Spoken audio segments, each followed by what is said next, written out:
오늘은 이제 교과서 40페이지 애국계몽 운동에 대해서 배워보도록 합시다. 우리가 전 시간에 교과서 39페이지 항일 의병전쟁과 의거활동에 대해서 배웠죠. 이 국권을 수호하기 위한 운동으로서 일제 국권 침탈에 대항하여 항일 의병전쟁, 그 다음에 의거활동, 애국계몽 운동, 이러한 국권 수호 운동이 활발하게 전개되었다고 우리가 전 시간에 여기 이렇게 교과서 읽어보면서 수업을 했죠, 우리가. 그래가지고 전 시간에 배운 거는 항일 의병 전쟁하고 의거 활동인데, 이거는 어떠한 무력에 의한 국권 수호 운동, 이 무력을 바탕으로 한 국권 수호 운동인 반면에 이 애국계몽 운동은 이 무력보다는 실력을 쌓아서, 이 무력보다는 우리가 뭐 공부를 열심히 해가지고 실력을 쌓으면은 우리의 국권을 수호할 수 있다는 그러한 이제 믿음에서 있었던 게 바로 애국계몽 운동입니다. 자, 애국계몽 운동. 여기서 말하는 계몽이라는 거는 사람들을 일깨우다, 그런 뜻이 있죠. 사람들을 어떠한 꿈에서부터 일깨워주다. 자, 어찌 됐든 간에 사람들을 일깨워주다. 우리가 꿈꾼다는 거는 자고 있는 거잖아요. 그렇죠? 이렇게 자면서 꿈꾸고 있는 건데 그 잠으로부터 깨워준다. 이 계몽이라는 거는 이 몽이 우리가 이제 자고 있다, 뭐 그런 뜻이에요. 이 몽이라는 게 자고 있다, 꿈꾸고 있다, 그런 뜻이고, 이 계라는 거는 이러한 자고 있는 사람을 깨워준다, 일깨워준다. 자, 그래서 잠만 자고 있는 사람을 일깨워줘 가지고 이제 실력을 쌓고 이제 그런 거죠. 자, 그래서 애국계몽 운동이라는 거는 어떠한 그 실력을 쌓아가지고 국권을 수호하기 위한 운동이라는 게 바로 애국계몽 운동입니다. 자, 그래서 이제 여기서부터 이제 애국계몽 운동에 대한 설명인데, 자, 애국계몽 운동 봅시다. 자, 이제 을사조약을 전후하여 여기서부터는 이제 애국계몽 운동이란 무엇인가, 여기서부터 여기까지는 애국계몽 운동이란 무엇인가, 이제 그것에 대해서 나온 거예요. 자, 을사조약 체계를 전후하여 이 개화 지식인과 개혁적 성향의 유학자를 중심으로 이 교육과 산업의 진흥을 통해 민족의 실력을 키워 국권을 수호하려는 애국계몽 운동이 전개되었다. 바로 이게 키포인트죠. 교육과 산업의 진흥.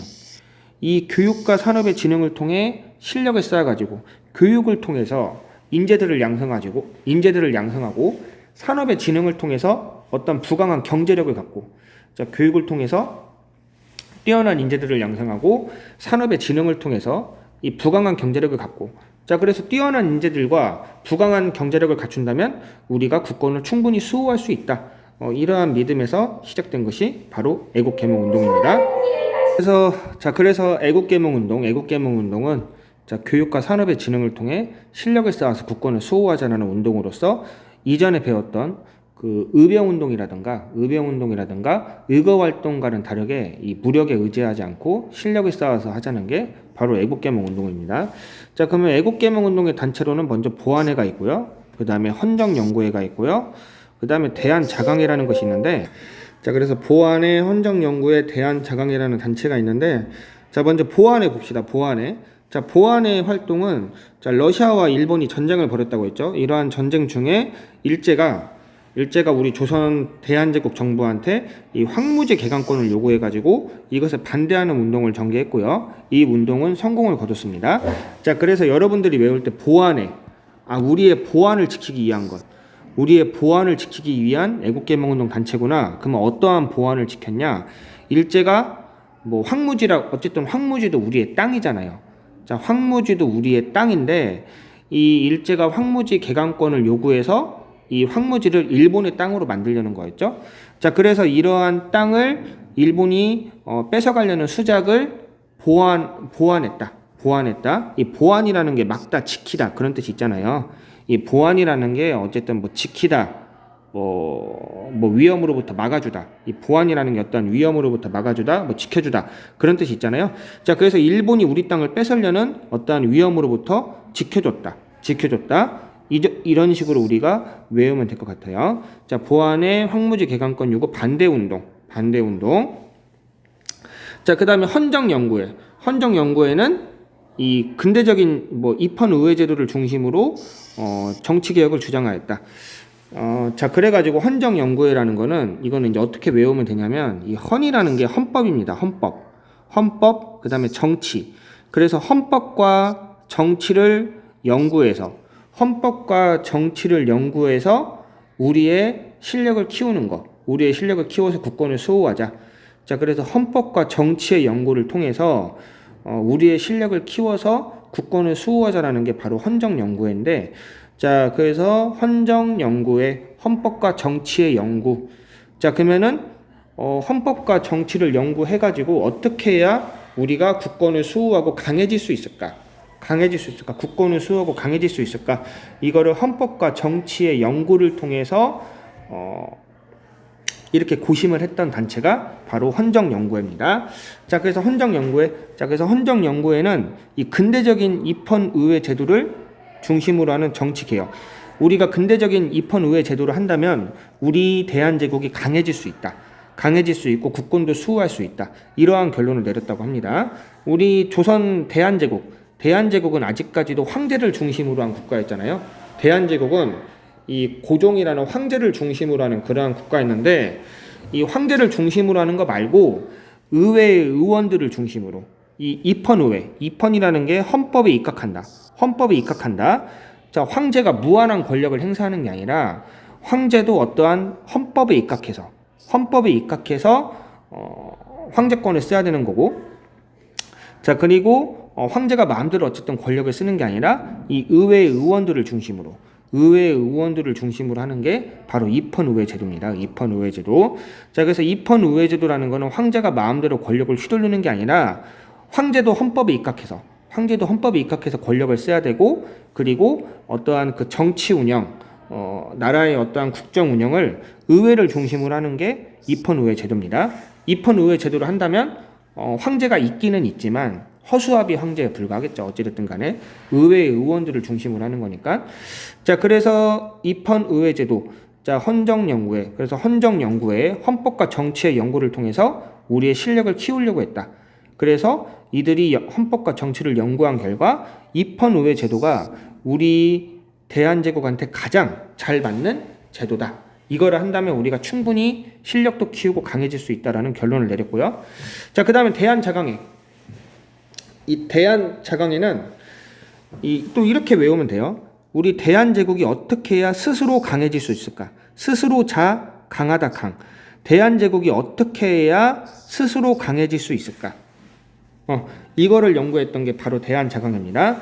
자, 대한제국이 스스로 어떻게 해야 강해질 수 있을까? 근데 대한자강회는 애국개몽운동 단체라고 했죠. 자, 그래서 애국개몽운동은 무력이 아니라 교육과 산업의 진흥을 통해서 어떠한 실력을 키우자는 거였잖아요. 당연히 대한제국이 어떻게 해야 스스로 강해져서 국권을 수호할 수 있을까? 바로 교육과 산업의 진흥을 통한 자강. 이거를 내세웠죠. 교육과 산업의 진흥을 통한 자강. 이거를 내세웠습니다. 왜냐하면 애국개몽운동 단체이기 때문에 이거는 당연한 거겠죠. 자, 그래서 이런 식으로 뭐 교육과 산업의 진흥을 통한 자강을 내세웠으나 이후에는 고종의 강제퇴위, 그 고종이 을사조약, 우리의 외교권을 빼앗고 통감부를 설치해서 우리의 정치 전반을 일본의 통제하에 둬서 일본의 감독하에 둔 외교권을 빼앗고 우리의 통감부를 설치한 이러한 을사조약에 반발해가지고 헤이그 특사를 보냈죠. 헤이그 특사를 보냈는데 네덜란드 헤이그에 거기서 이제 세계에서 만국 평화회의라는 게 전 세계에 어떠한 이제 그런 이제 사람들이 모여서 그런 평화에 대해서 논의하는 만국 평화회의가 있었는데, 거기에다가 고종이 헤이그 특사를 파견했는데 어쨌든 이것이 실패하고 일본한테 걸려가지고 고종이 이제 일본으로부터 강제퇴위를 당했죠. 그래서 이제 고종이 강제퇴위를 당한 다음에 일본이 이제 군대까지 해산해버리고, 이러한 이제 군대 해산, 고종의 강제퇴위, 이것에 반발해가지고 해산된 군인들이 의병 활동에 합류해가지고 의병의 전투력이 상승했다고 우리 그런 거 말했었죠. 자, 어찌됐든 간에 이러한 고종의 강제퇴위에 반대하는 운동을 전개하다가 일제에 강제 해산되었다. 이게 바로 대한자강회. 그래서 우리를 보안이라는 거는 뭔가 위험으로부터 지키다, 위험으로부터 막다, 그런 뜻이잖아요. 그래서 일본이 우리의 땅을 뺏으려고 하는 위험으로부터 막았다. 황무지 개간권 요구, 이거를 반대해서 성공했습니다. 보안에. 헌정연구회, 헌법과 정치를 연구해서 우리의 실력을 키우고 뭔가 우리가 강해지는 방법을 찾았던 곳. 자, 그래서 이 헌정 연구에는 헌법과 정치를 연구한 결과 우리한테는 입헌의회 제도가 가장 잘 맞는 제도라라고 결론을 내렸고, 자, 그다음에 대한자강회. 이 대한자강회는 대한제국이 어떻게 해야 스스로 강해질 수 있을 것인가, 이것을 연구한 결과 대한자강회는 당연히 애국개몽운동 단체이기 때문에 애국개몽운동의 모토였던 교육과 산업의 진흥을 통한 자강을 당연히 내세웠겠죠. 자, 그 다음에 이제 신민회 봅시다. 자, 여기까지가 이제 애국개몽운동 단체에 대한 활동이고, 자, 그리고 또 다른 애국개몽운동 단체, 또 다른 애국개몽운동의 단체, 신민회. 자, 신민회는 파트가 아예 따로 나눠져 있는데 애국개몽운동 단체기는 한데 이 보안의 헌정연구의 대한자강회에 비해서 상당히 뭔가 특이한 점이 발견되었기 때문에 기존의 애국개몽운동 단체와는 뭔가 다른, 기존의 애국개몽운동 단체와는 다른 뭔가 특이한 점이 있기 때문에 신민회라는 이러한 애국개몽운동 단체는 따로 이렇게 교과서에 파트를 구성을 했는데, 자, 그러면 무엇이 다른가? 먼저 신민회는 여기 교과서에 나와 있지만 공화정이라는 체제를 쓰려고 했습니다. 공화정. 이거 잘 기억해야 돼요. 신민회는 공화정. 이 공화정이라는 게 우리 지금 체제예요. 지금 체제. 대통령을 뽑아가지고 대통령을 선거로 뽑고, 그리고 의회 의원들, 그래서 대통령과 의회 의원들이 같이 국정을 운영하는 게 바로 지금의 공화정 체제입니다. 공화정 체제. 어쨌든 공화정 체제는 황제가 없는 체제예요. 공화정 체제는 황제랑 왕이 없는 시스템이에요. 이전까지 보안의 헌정연구의 대한자강회는 어떠한 황제, 뭐 입헌의회제도 이런 걸 내세웠지만 어찌됐든 간에 황제가 있어야 된다고 생각을 했어요. 황제가 어쨌든 있어야 된다라고 생각을 해서 뭐 고종의 강제퇴위에 반대하는 운동까지 했잖아요. 자, 입헌의회제도라는 것도 황제가 있는 체제예요. 황제가 있는 체제. 자, 우리가 어떠한 정치 체제를 본다면 그 전제군주, 황제를 중심으로 한 어떠한 군주를 중심으로 한 전제군주 체제, 어떤 황제를 중심으로 하는 체제죠. 그 다음 조금 더 진보한 것이 입헌군주제. 이 입헌군주제라는 게 바로 입헌의회제도예요. 입헌군주제라는 게 바로 입헌의회제도인데, 군주가 있긴 있어요. 군주가 있긴 있는데 헌법에 입각해서 이전같이 무제한으로 황제의 권력을 쓰는 게 아니라 헌법에 입각해서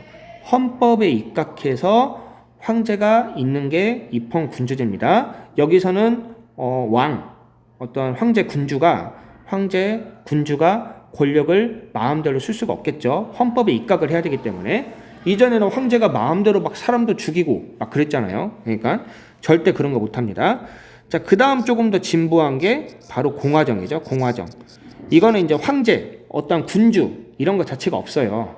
이거는 대통령을 직접 투표해서 뽑아가지고 이제 정치를 하는 게 공화정이죠. 그런 거.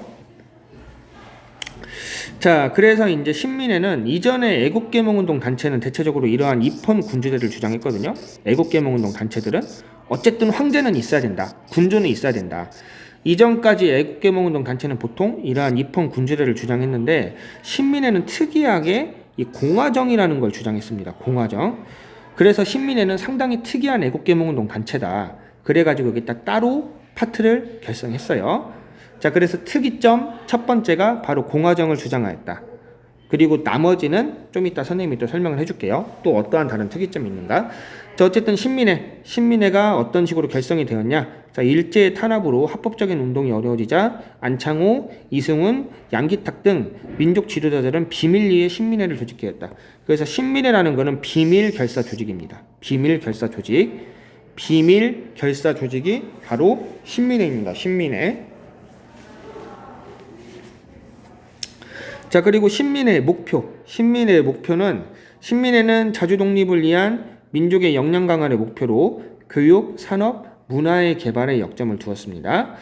자, 이것도 뭐 애국개몽운동의 모토와 똑같죠. 어떠한 무력이 아니라 이전에 그 의병운동이나 의거활동 같이 어떠한 무력이나 테러가 아니라 교육과 산업의 진흥을 통한 실력을 쌓는 거. 여기도 똑같잖아요.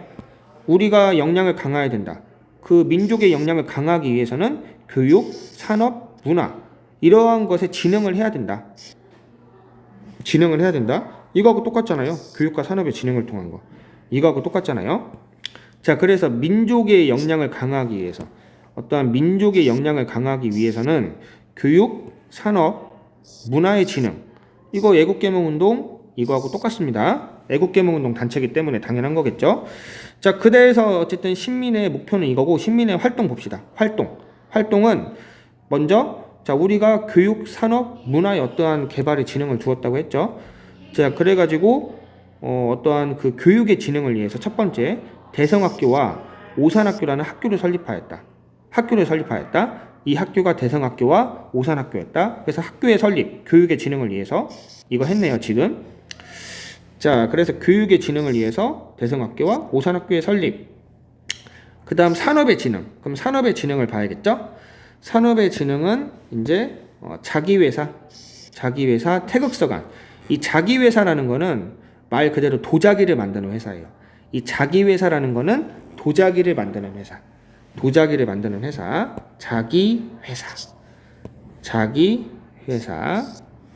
자기회사라는 거는 도자기를 만드는 회사. 태극서간은 여기 이제 이 서관 할 때 이 특히나 서가 힌트인데 서점이죠, 서점. 자, 그래서 도자기 만드는 회사 서점을 만들었다. 그래서 산업의 진흥을 꾀하였고, 자, 그리고 이제 신민회는 아까 특이한 점이 공화정을 주장했다고 했잖아요. 보통 다른 애국개몽운동 단체는 어쨌든 황제, 군주는 존재해야 된다. 이런 걸 주장을 했는데, 자, 신민회는 공화정을 주장하였고, 그 다음에 해외에 독립운동 기지를 건설했어요. 우리가 이제 장기적으로 봤을 때는 해외에다 독립운동 기지를 건설해가지고 해외에서 활발한 독립운동을 하는 게 맞다라고 생각을 해서 이 9개의 독립운동 기지를 건설을 했고요. 자, 그리고 특이한 거 신흥학교를 세워 독립군 양성에도 힘썼다. 자, 우리가 애국개몽운동이라는 거는 이 무력이나 테러 말고 어떠한 교육과 산업의 진흥을 통해서 실력을 쌓는 거라고 했잖아요. 자, 근데 이 신민회는 특이하게 이 독립군 양성에도 힘을 썼다고 합니다. 그래서 신민회가 비록 애국개몽운동 단체긴 하지만 이 무력 투쟁에 대해서도 소홀히 하지 않았다. 그래서 다른 애국개몽운동과는 다르게 이 공화정 시스템을 주장하였고, 그 다음에 이 독립군 양성에도 힘을 써가지고 이 어떠한 그런 무력 투쟁 이런 거에서도 상당히 힘을 썼다는 거 여러분들이 잘 기억하면 될 것 같아요. 자, 그러면은 이게 이제 애국개몽운동에 대해서 어떠한 이제 홍보하는 신문 같은 거죠. 물리적 힘보다 이성적인 힘, 바로 어떠한 그 교육과 산업의 진흥을 통한 거.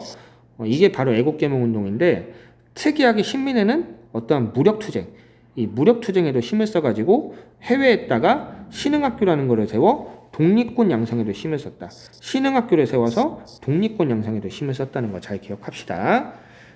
자, 그리고 이거는 뭐 오산학교 이거. 자, 교육의 진흥을 통한 거라고 했죠. 자, 그리고 여기 이제 한번 이회영이라는 사람이 이렇게 신민회라는 어떠한 그 단체가 해외에 어떠한 그 독립운동 기지를 마련하는데 상당히 큰 힘을 썼다. 현 시세 600억 원을 독립군에 투자를 했다.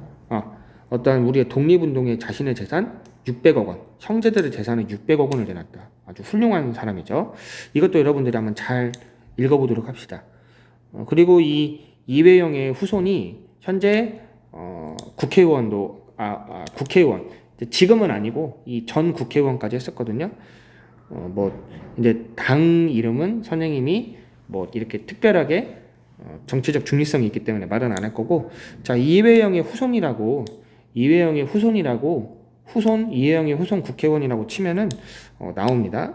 자, 그래서 어찌됐든 간에 이러한 뜻깊은 이회영이라는 사람의 상당히 이제 선생님은 이거를 보고 상당히 감동 깊다고 느꼈는데, 자, 어찌됐든 간에 거기서 600억 원의 돈을 쓰고, 그리고 이렇게 만주 지역으로 가가지고 새롭게 집을 짓고 그리고 땅을 일구면서 살아야 되는데 얼마나 힘들었겠어요. 그 전까지는 그냥 가만히 있으면 밥도 갖다 주고 물도 갖다 주고 하는데 거기서는 직접 집도 지어야 되고 땅도 일궈야 되고 그리고 물도 이렇게 맞지 않았고요.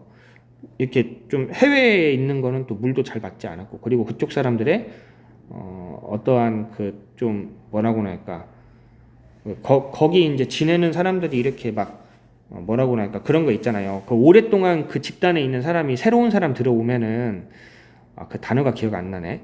새로운 사람 들어오면은 막 이렇게 못 살게 구는 거 있잖아요. 뭐 그런 거. 자, 그래서 그 지역에 오랫동안 살고 있었던 또 중국인들이 막 이렇게 좀 못 살게 굴기도 했고요. 자, 어쨌든 여기까지 했고, 선생님이 이제 그 구글 클래스에 과제까지 올려놨으니까 그 과제까지 한번 해보도록 합시다. 오늘은 여기까지 하겠습니다.